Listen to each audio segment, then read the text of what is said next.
Okay, so welcome all to another session of GATE classes from NPTL. So, for the last few weeks, we have been following CRE, Chemical Reaction Engineering. But before that, just checking in, am I audible and if is the screen visible to all? Can someone just? Okay, fine, good. Okay. So yeah, as I said, we were following chemical reaction engineering for the last few weeks, probably like some 6 or 7 weeks, and we were mostly focusing on chemical reaction engineering one, or CRE one, which basically includes reaction kinetics. So in reaction kinetics, we looked at rate of reactions, various kinds of reactions, first order reaction, second order reaction, and so on. And we we also looked into how some peculiar cases, for example, autocatalytic reactions, reversible reactions, and so on.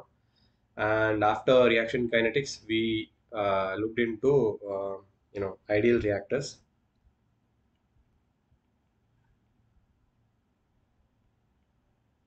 So basically, ideal reactors are of three: batch, PFR, and CSTR.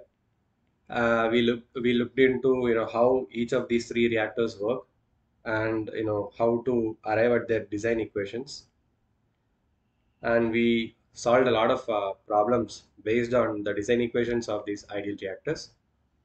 And after that, we looked into some more topics such as multiple reactions. So multiple reactions are basically series and parallel, and we looked at how we can arrive at the equations for multiple reaction series and parallel reactions. We looked at something called as optimum time for a series reaction. Then we looked at how we can decide, or how the temperature of a reaction can be decided based on the activation energies and so on for parallel reactions, and so and so topics. So that that was about the major topics in CRE 1. Now CRE 2, there are mainly a few topics. So the first topic is non-ideal reactors,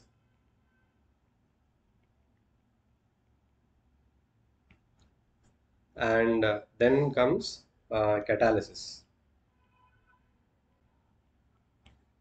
So you know in catalysis itself, there are various topics. We'll be covering all those in the coming few weeks.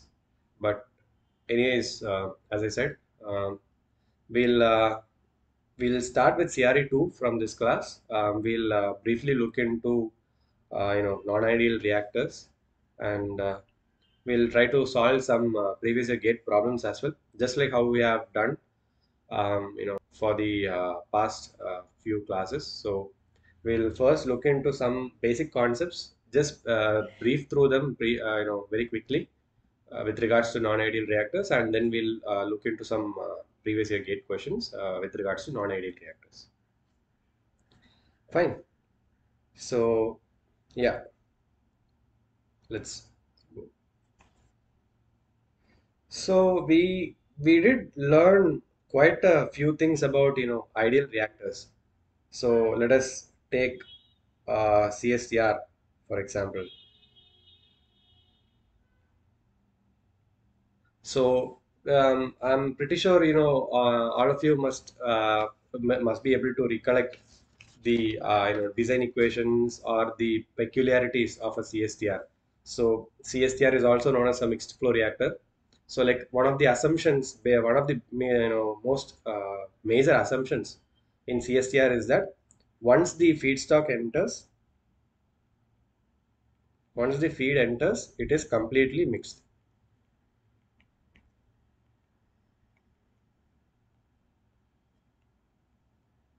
right? So let's say we are having a reaction, a very simple reaction. Let's say A giving B. And if Ca0 is the initial concentration of A that enters the CSTR and Ca is the outlet concentration, this assumption says that, the concentration of A inside this reactor is also Ca. Okay. So that is one of the major assumptions of CSTR. But this is an ideal case. In real cases, what happens is, some amount of A can get stagnated here like this, or in, let's say, in both these corners, A gets stagnated. Now let's say this is Vs, and this is also Vs. Like Vs is the volume of the reactor that is occupied by the this stagnant reactor. So now what happens is, the whole reactor volume is not available for reaction. So that means there is obviously a decrease in your conversion or your efficiency of the reaction. So this is one case. Another case, what we can say is, again, we'll just use the example of CSTR itself. There is something called as bypass. So let's say this is a molecule of reactant A. Instead of going to this reaction system and getting reacted and staying inside the reaction system for a time t, what can happen is this molecule of A can just bypass this whole thing, and without getting totally converted, it can just get out. That is also a possibility. So this is something called as bypass, and this is stagnation. So there are various cases in real situations where your total volume of the reactor is not available for the reaction, or there are some peculiar cases where all of your reactants are not able to perform the reaction properly.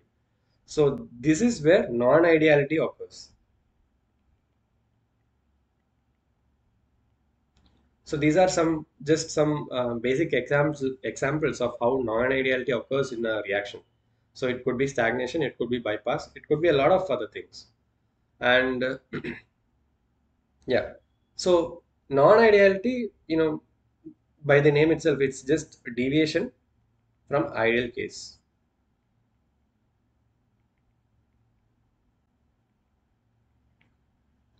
So yeah, so that is where this whole concept of non-ideal reactors and non-ideality, occurs. So some of the reasons for non-ideality can be, dead zone or stagnation.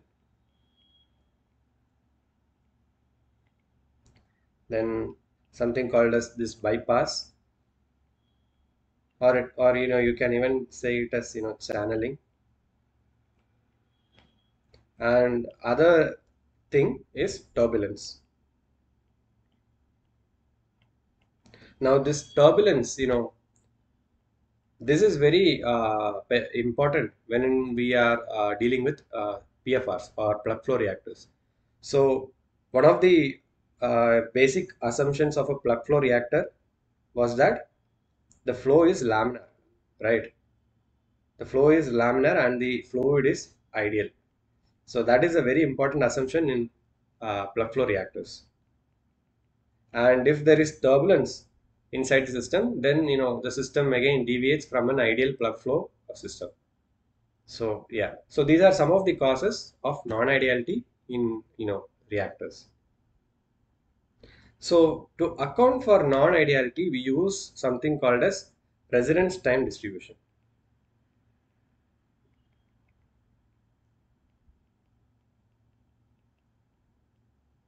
or you can even call it as RTD. So a residence time is basically, okay. Let's take a case of PFR.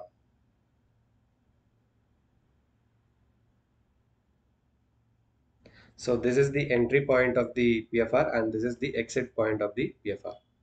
And let's say we have 5 molecules of A that is just entering this reactor. Now, by ideal case or ideal PFR, all these reactors that enters at the same time will exit at the same time. Okay, that is one of the ideal, uh, you know, ideal PFR assumption. So all these molecules of A will exit at the same time.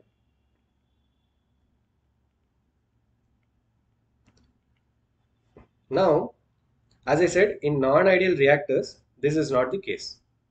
So if we take a non-ideal PFR, and if we take the same scenario, let's take five molecules of our reactant A at entry and exit. What happens is this will take one time, this will take a different time, this will take a different time, this will take a different time. So each molecules can take different time and different routes to get from your entry to the exit. So that is what is accounted by residence time distribution or RTD, right? So one term that we need to address here is residence time. So residence time is basically the time spent by the reactant inside the reactor. So this is simply put what you mean by residence time. And the distribution of this residence time for different molecules is what is known as residence time distribution. So residence time distribution is the distribution of residence times.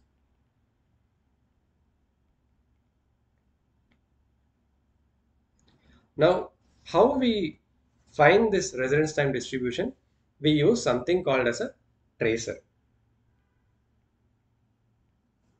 So tracer is basically an inert substance which can have some sort of color or some sort of detection mechanism, and it is inert in nature, and it is usually very soluble in your reactant system, which is usually water.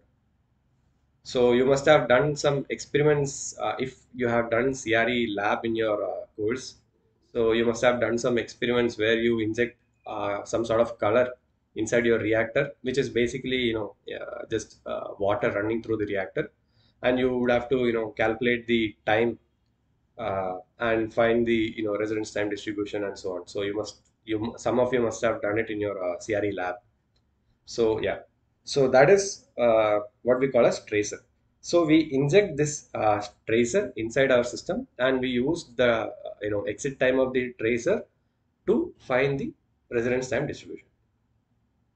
And you know you can inject the tracer in two ways.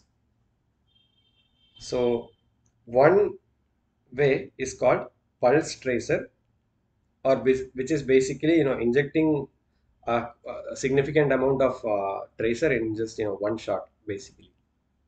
And then there is something called as step tracer. So step tracer, it's basically like you are injecting let's say a unit amount of tracer at equal intervals of times. For example, it will go something like a step.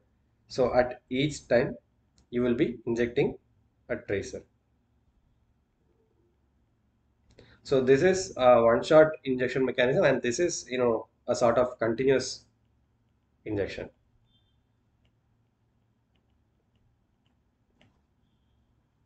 Okay, so fine.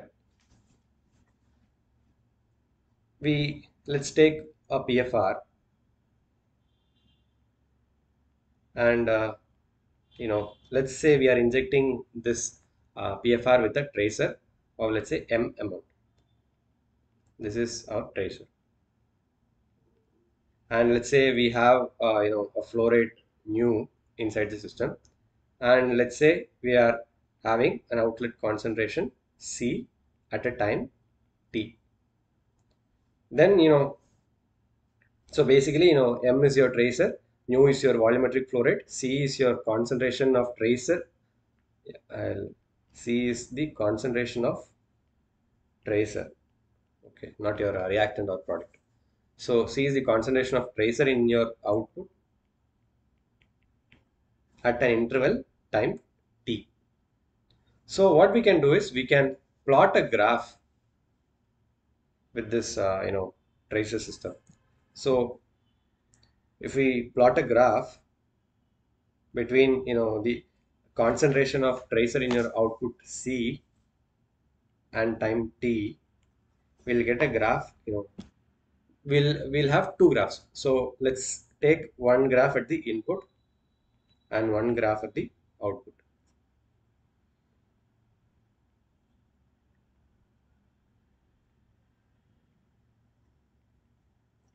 So let's say we are injecting this PFR with a pulse tracer,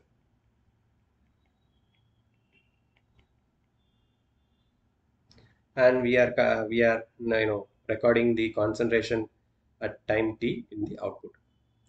So as I said, a pulse tracer is basically injecting one single shot of your tracer at a single go. So let's say we are injecting our tracer at time, let's say t0. So your input curve will be a straight line like this, or sometimes you can refer this using your delta or delta Dirac functions and so on.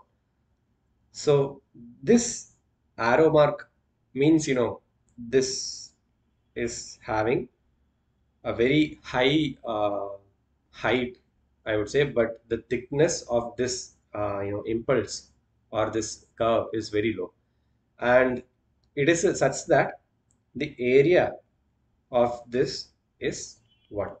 So that means it will go on like this. The height of the impulse will be infinitely large, but then your thickness of that uh, curve or the impulse curve will be very low, and the curve is in such a way that the area under this curve, which is basically uh, the area under the curve C versus T, that will be 1. So this will be your plot of concentration versus time at input. So we are having an input of this pulse tracer and time t0, and we get an input curve like this. The output will be something of this sort. And here also, you know,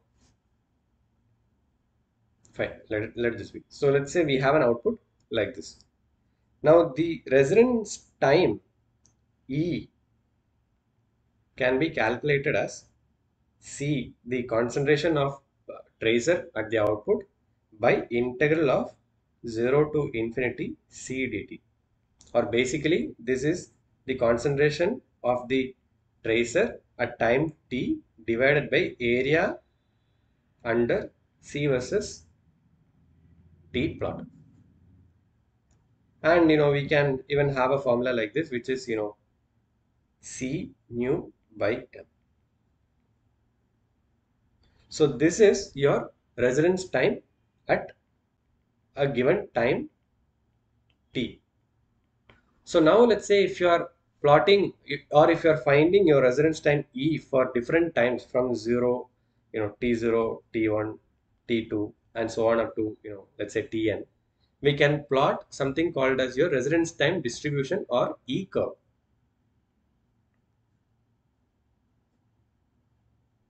So this E curve is basically your curve between E and time T. And this will also will become something like this. This is at your output, okay?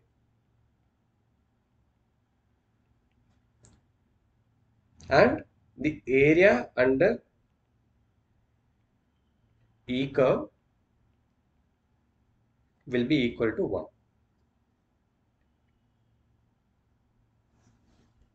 right? Or you can,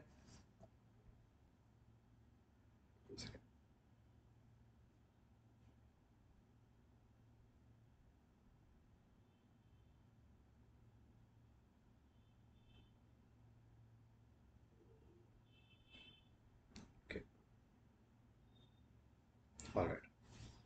Or you can write this as integral of 0 to infinity e dt is equal to 1, which is basically your area under E curve.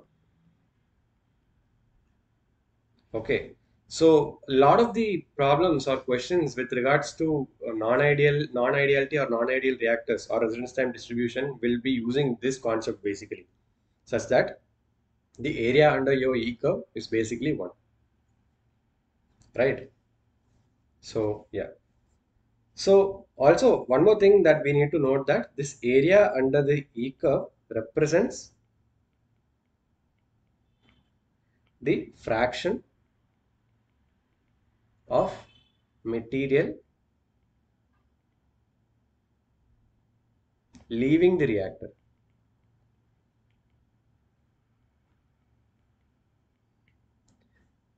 Okay, so if we have an E curve like this, let's say the E curve starts from 0 and ends at time t, this area will be the fraction of the material leaving the reactor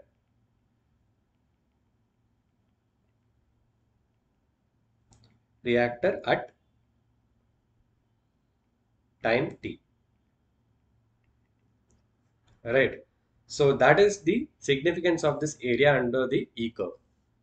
So again, area under the E curve represents the fraction of materials that is leaving the reactor within a time t, right? Okay. So using this data or the residence time distribution, we can have, uh, you know, these are called as moments of RTD. So there are basically three moments of RTD. So what are these moments? The first one will be, mean residence time.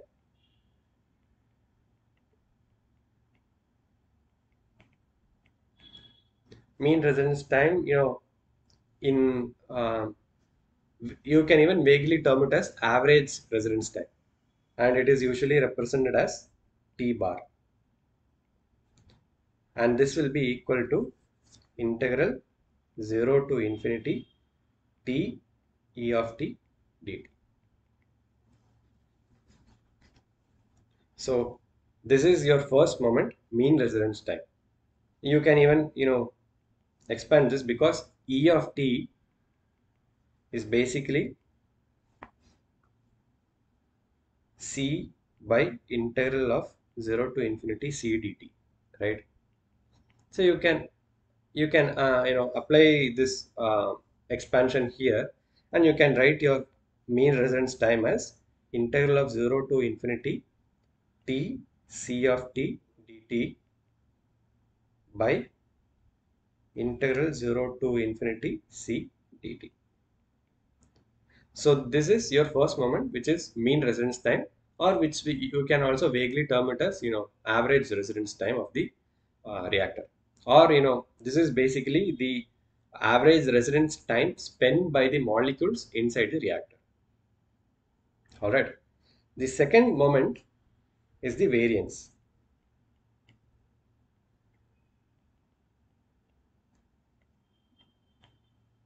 So variance is basically integral 0 to infinity t minus t bar, and t bar is the mean residence time. So t minus t bar the whole square e of t dt. And this variance basically represents how spread your distribution is, or spread of your RT distribution. Okay, and then there is one more moment, which is called as skewness. So skewness, which is represented as s cube, and that will be 1 by sigma raised to 3 by 2, and sigma is your variance, root of your variance, and so the skewness will be s cube, which is equal to 1 by sigma raised to 3 by 2 integral of 0 to infinity t minus t bar, and t bar is your mean residence time, the whole cube E of t dt. So this is your skewness. So these three, the mean residence time, variance, and skewness are often called as moments of RTD or moments of residence time distribution. And in gate, there will be questions where you'll be given a set of data with regards to E of t, and you will be asked to calculate the mean residence time, your or the variance or the skewness, and you can just directly apply this formula in most of the cases and just find your answer, right? Okay. So another thing that you can use, let's say, as a sort of shortcut for this mean residence time.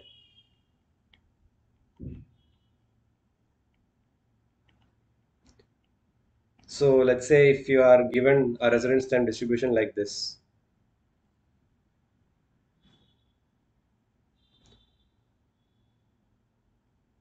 a sort of an isosceles triangle or something. So this starts as 0 and this is at t.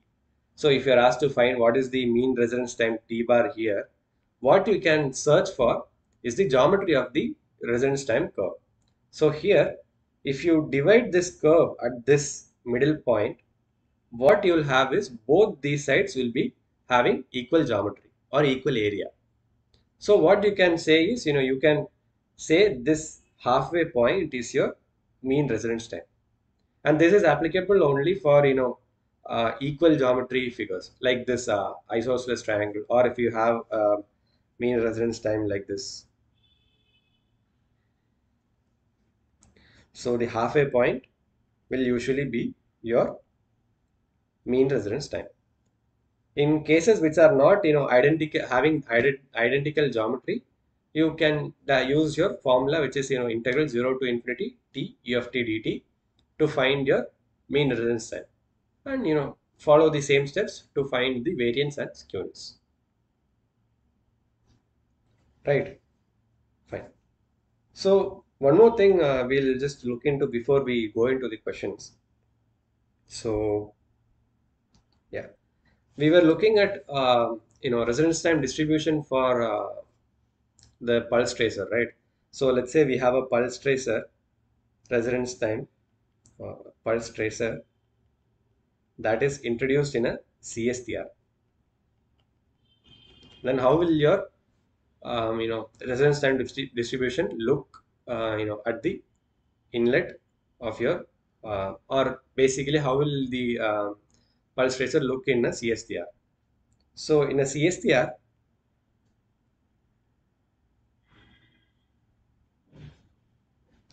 so this is E and this is T.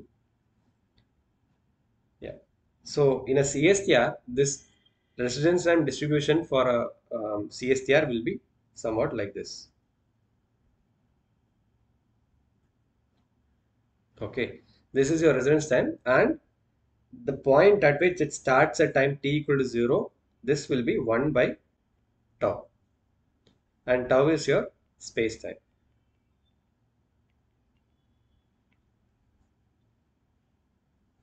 Similarly, you can have RTD for PFR. So for PFR, it will be basically your delta Dirac function, or this straight curve, an impulse curve like this. And the time at which this function occurs is your tau for PFR, right? Now, if you have, let's say, CSTR and PFR in series,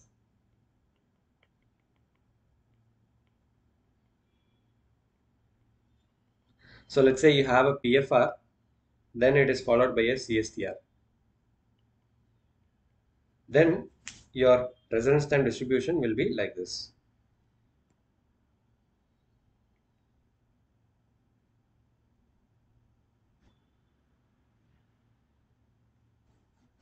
Okay. So this will be your tau PFR, and this will be 1 by tau CSTR,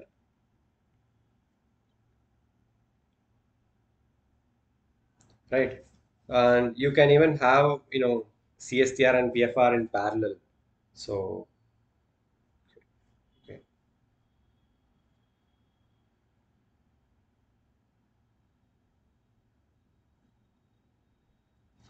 So CSTR and PFR in parallel, it will be something like this.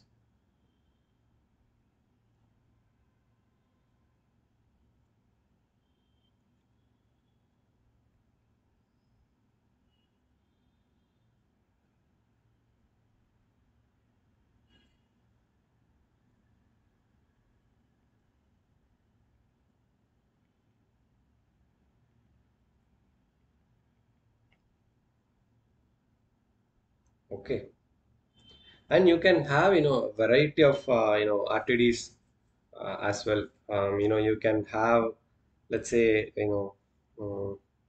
yeah, something like this PFR with bypassing.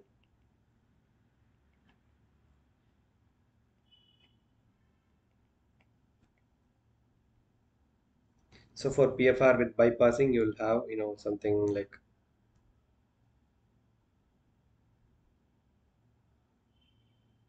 this.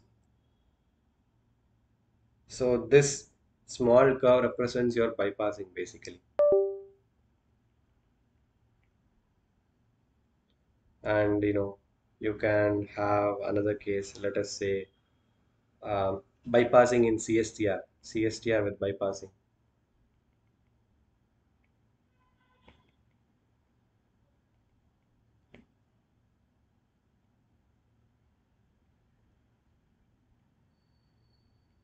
So let us say this is your 1 by tau m or tau CSTR. The curve will be, stagnate at the initial point, and then it will like, come like this. And this portion is your, you know, bypassing volume or space-time. So yeah, you can have, variety of residence time distribution for, different situations and different reactors and so on. So yeah, this I hope this served as an introduction to just non-ideal reactors. We'll still have, a lot of other curves, a lot of other things to discuss with regards to non-ideal reactors. So today we looked into something called as an E curve or the residence time distribution. We also have something called as an F curve. We have, all these curves for step inputs. So we'll look into all these things in the coming classes. So yeah, this is all for today. We'll start looking into some previous set problems. But before we move on, if is there any doubt with regards to this? If things are clear, we can move on. But in case if anyone has any doubt, just you can type or unmute and speak.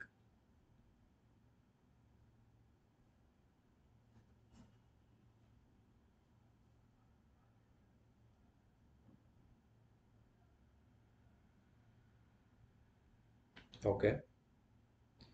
So I'm guessing things are fine for as of now. And if that's okay, then we'll just move on to the problems part, I guess.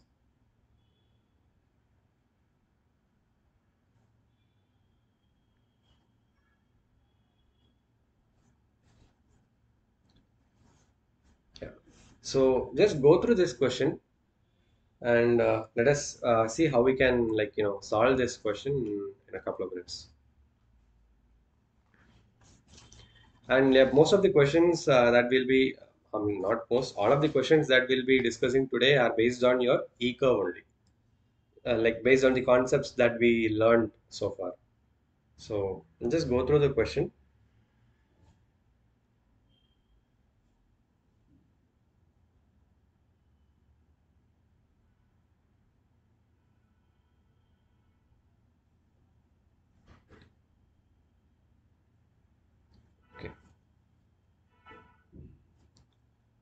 So this is a question from GATE 2015 from Chemical Engineering, question number 55. The impulse response to a tracer pulse experiment for a flow reactor is given below. In the figure, C is the exit tracer concentration. The corresponding E or E theta curve or the normalized E curve is correctly represented by which of the following choices? Here theta is dimensionless. And the four options given are as here. So this is a question from non-ideal reactors and residence time distribution, and the reference from NPTEL can be found in module 1, lecture 53, RTD for various reactors part 2, Chemical Reaction Engineering 1, Homogeneous Reactors by Professor K. Krishnaya, Department of Chemical Engineering, IIT Madras. So here in this question, they have given us an RTD for a particular situation. So this is our RTD given, and we can see that the RTD curve is basically an isosceles triangle. And we are asked to find which of the following options here represents the correct RTD choice. So the curve that is given for us is basically, C versus T curve or concentration versus time curve. And we need to find the, most matching RTD curve or E versus T curve. So the concept that we'll be using here is basically, area under the E curve. And area under the E curve is equal to 1 integral of E of t dt. So what we can do here is find the area of the four options that is given to us here, and if any of these area under the E curve is 1, then that will be our answer. So what we'll do is we'll find the area under these curves. So the first one, the area under the triangle is basically, for triangle, area is half base or half into base into height. So for the first case, the area here is half into 4 into, this is 0.25, 0.25. So this is basically 1 by 2. So this is not equal to 1. So A cannot be our option. And we do the same for the remaining three options. So the area under the second curve will be half into 2 into 2, and that is 2. And the third one is half into 4 into 0.5, and this is 1. And just for surety, we'll also calculate the final area, which is half into 4 into 5, and that is 10.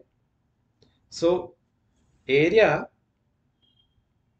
under E curve for option C is 1. So that is our required residence time distribution, or E versus T curve or the E curve. So the right answer here is option C.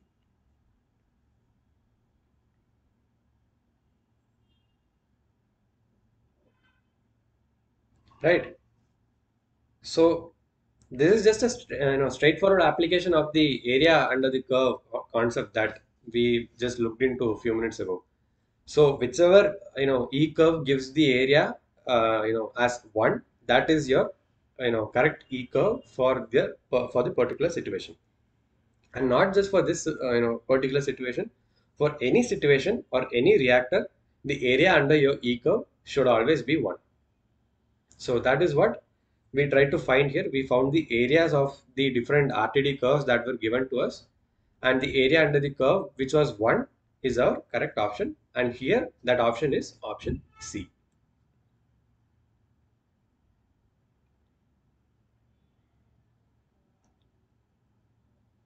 Fine. Okay. Let's move on to another question.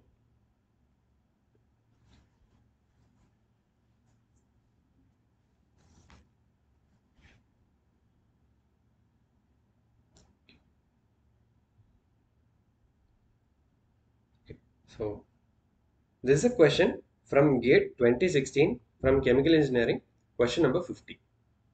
A CSTR has a long inlet pipe and a tracer is injected at the entrance of the pipe. The E curve is obtained at the exit of the CSTR as shown in the figure below. Assuming the plug flow in the inlet pipe, the ratio rounded off to second decimal place of the volume of the pipe to that of the CSTR is dash. This is a question from residence time distribution, and the reference NPTEL lectures can be found in module 1, lecture 58, direct use of RTD to predict conversion, part 1, chemical reaction engineering 1, homogeneous reactors by Professor K. Krishnaya, Department of Chemical Engineering, IIT Madras. So here the RTD curve that is given to us is of this form.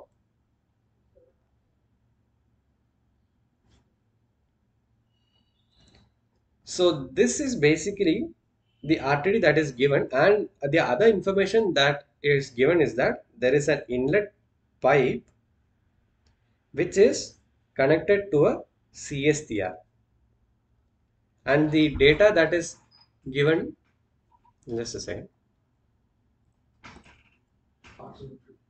பார்சலா என்ன எது Flipkart தானே mobile கிடைக்கல எனக்கு இன்னும் அது 7:30 தான் கிடைக்கும் நான் வேணா அவள் மெசேஜ் அவளுக்கு அனுப்பிச்சா பொறுமை என்னன்னு கேளு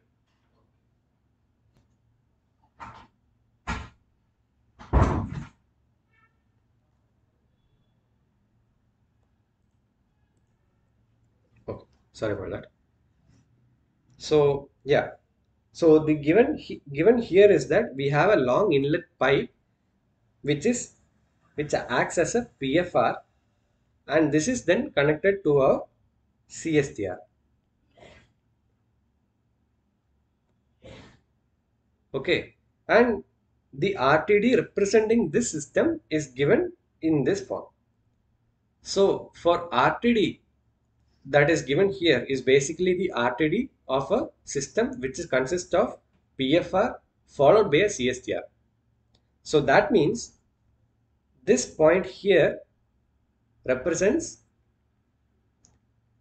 tau PFR or the space time of PFR, and this point represents tau CSTR or the space time of CSTR. So we will use this data to find the ratio of the volume of the pipe to that of CSTR.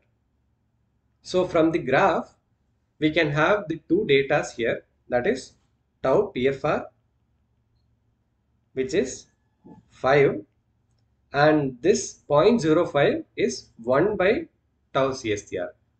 So 1 by tau CSTR is equal to 0.05, or basically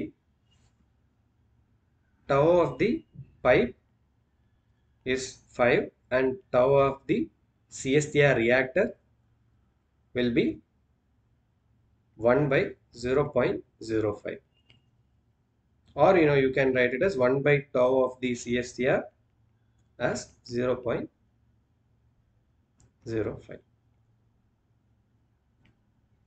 So here they have asked us to find the ratio of the space times of the or the volumes of the pipe by the volume of the CSTR. So the ratio of the space time will be equal to the ratio of the volumes of the pipe and volume of the CSTR. So this ratio will be equal to tau pipe, which is 5, divided by tau CSTR, or that is equal to into 1 by CSTR, and that is into 0.05.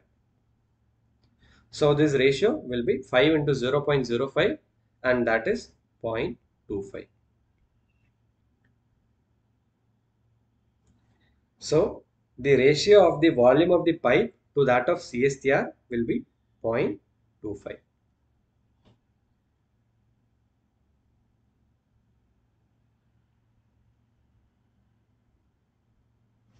Okay.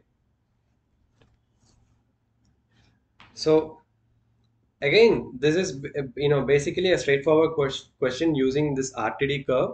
So they have given us a system which basically means a system starting from PFR followed by a CSTR, and we have the information that this point here at 5 will be the spacetime of the PFR, and this point on the y-axis will be the inverse of or 1 by spacetime of CSTR.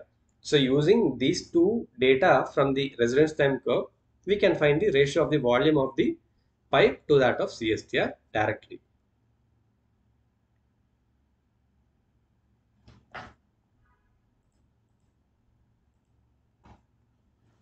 Fine. Okay. Um, Fine. Let's look into one more question.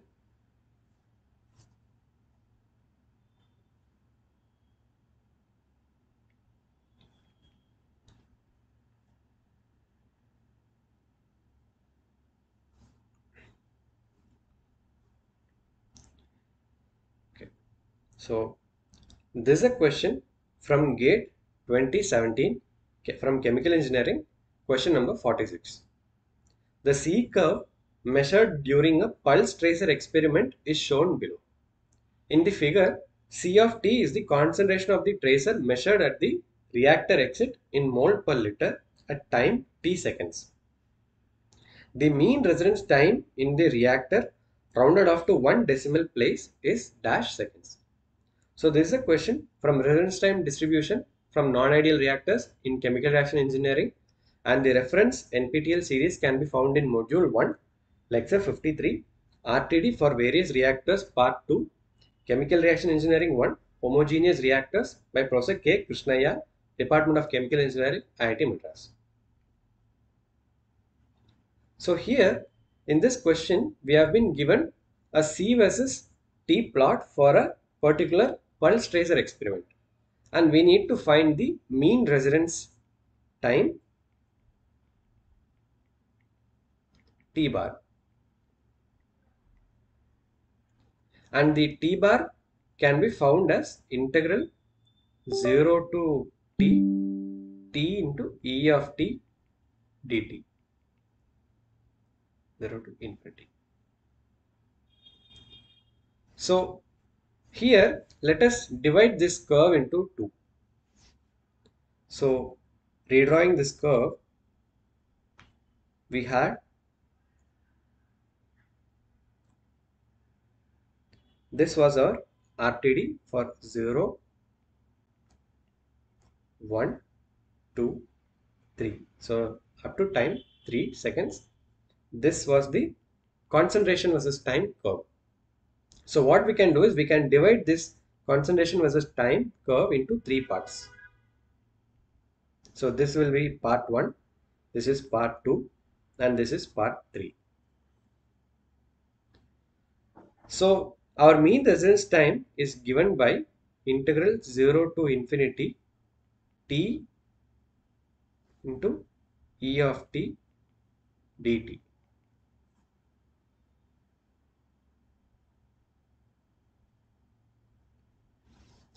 So just a second.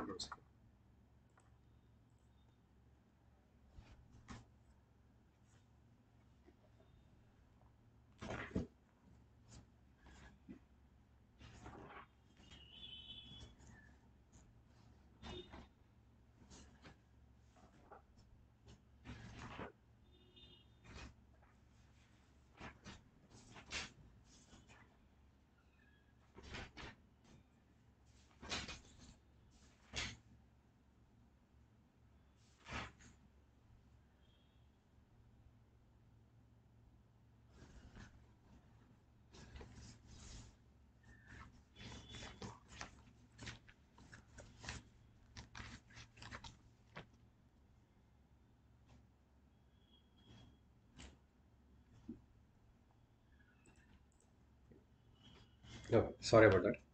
So now the thing is, we have the C versus T curve. So what we need to know that E of T will be, C by integral 0 to infinity C of T dt. So from this question, the area, so this is one. So we need to find the E curve first so that we can apply this formula here. So here, this the value of E can be, C of T divided by area under the C curve. So area under the C curve will be 1 by 2 into base into height, which is 2 into 1, and that is equal to 1. So what this exactly means is E of T, just a second. என்ன மயிறு, ச்சே.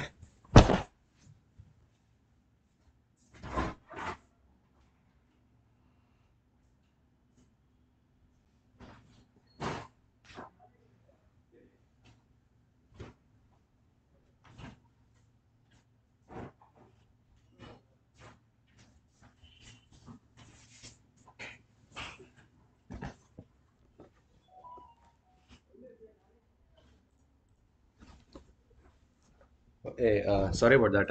Had to answer the door basically. So yeah.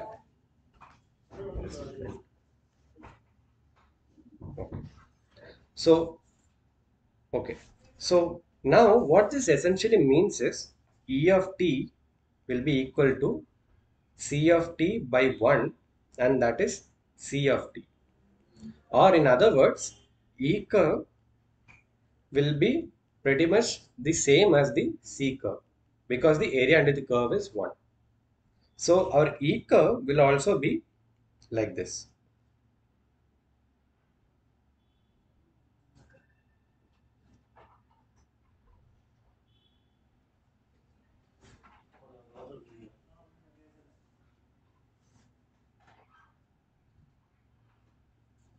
So this will be our E curve. And here also what we'll do is, as we intended before, we will split this E curve into 3.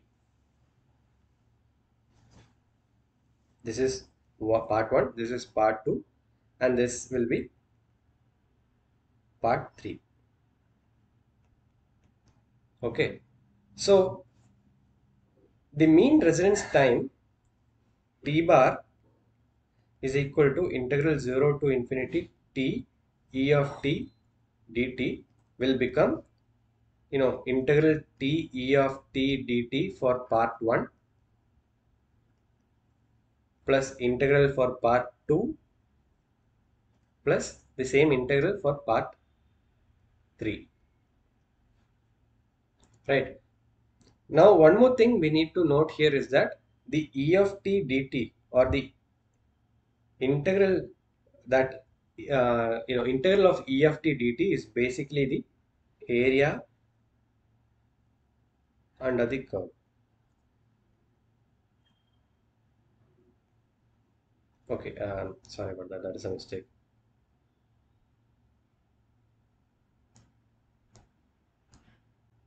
Yeah. Okay. So yeah. So basically, the residence time T bar will be a sum of the integral T E of T dt for part 1 plus integral T of T E of T dt part 2 plus integral T E of T dt part 3. So now what we have to do is we have to find E of T for part 1, part 2 and part 3. Okay. So from the figure for part 1, it is basically a straight line like this from 0 to 1 in the x-axis and 0 to 1 in the y-axis. And we can represent this line in the form of y equal to mx, right? So here y is e of t and x is t. So e will be equal to m into t. Here the slope is basically 1. So this curve or this line can be represented as e of t, which is equal to t. So let us say this is for part 1. Now similarly, we can do the same for part 2. Now in part 2,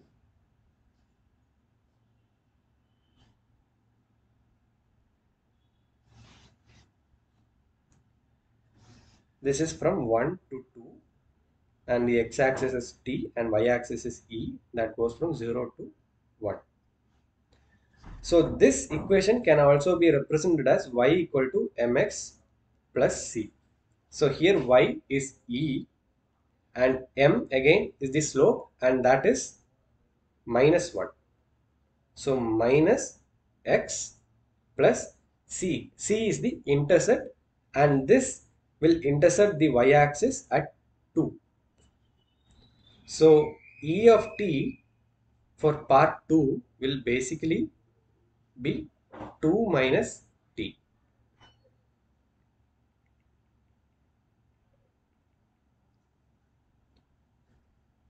Now, sorry.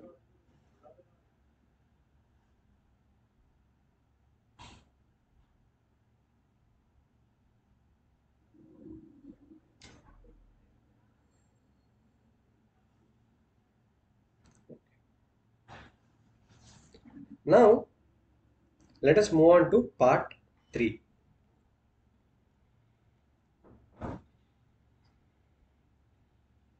So for part 1 we had E of t as t.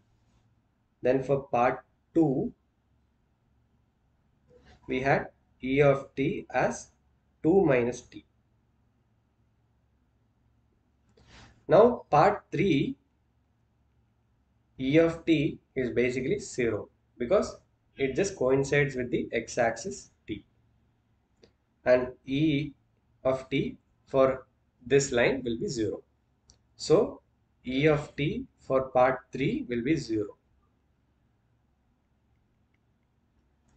So now getting back to our formula, mean residence time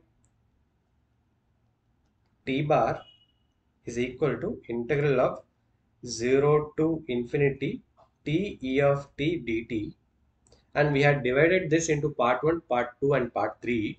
So this will be integral 0 to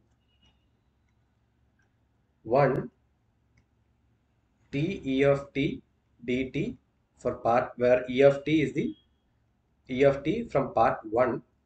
Then this is added to integral 1 to 2 t of t into e of t dt for part 2 plus integral 2 to 3 t e of t dt for part 3.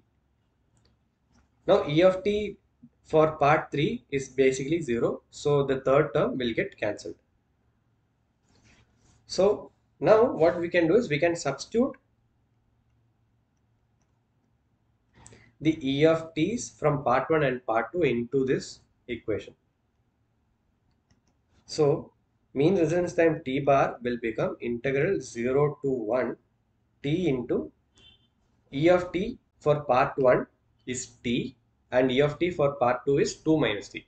So we'll substitute that here.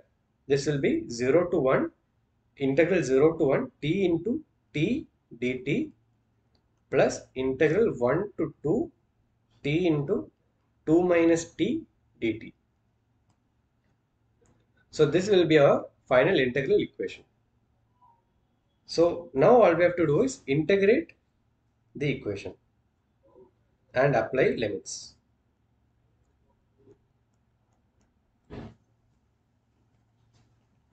So t bar is 0 to 1 t square dt plus integral 1 to 2 2t minus t square dt.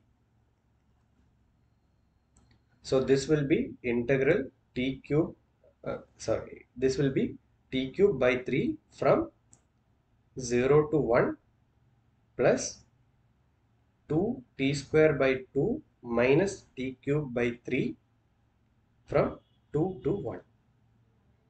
So now if we apply the limits, this will be 1 by 3 minus 0 plus 2 into t square, that is 2 square by 2 minus 2 into 1 square by 2 minus t cube by 3, applying from 2 to 1, that will be 2 cube by 3 minus 1 cube by 3. And if we do this mathematical operation here, we'll get the final residence time t bar is equal to 1 second.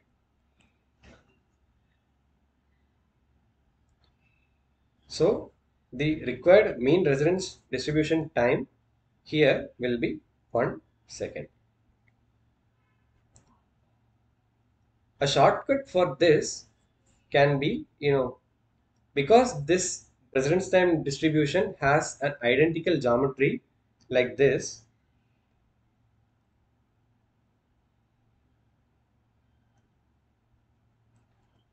we can say that the point at which the both the part 1 and part 2 becomes identical, which is the halfway point of this triangle, that will be our mean residence time t bar. And from the graph, it is at this point, and that means the mean residence time at this point will be 1 second. So this is like a shortcut method to find the mean residence time for residence time distribution that has identical geometries.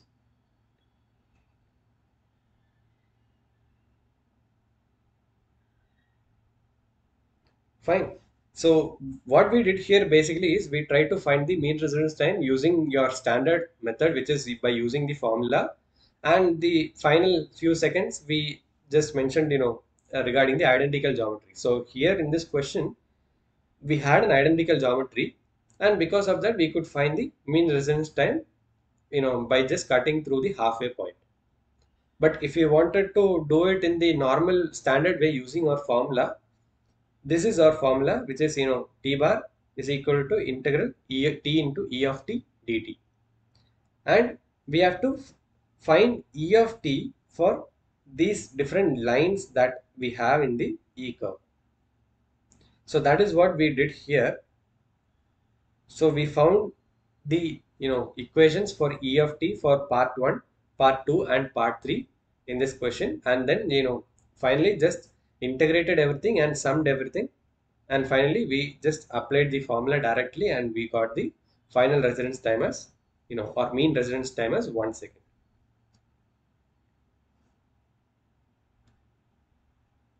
Okay, this is slightly an elaborate process, I know, but yeah, this is like, one of the standard methods to do it. So what you can do is, if since you have, since you can divide your residence time distribution into three different parts, what you can do is you just divide the, residence time into three different parts, find equations for E of t. Here the thing that we used was y equal to mx plus c, concept, because all the residence time curves were basically straight lines.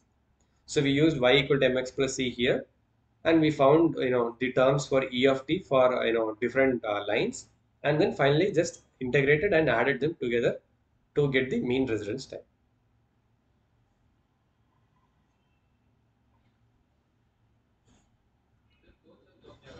Fine.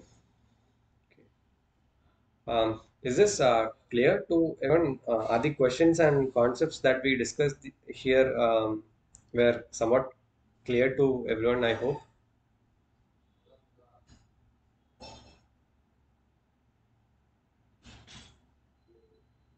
Okay. Okay.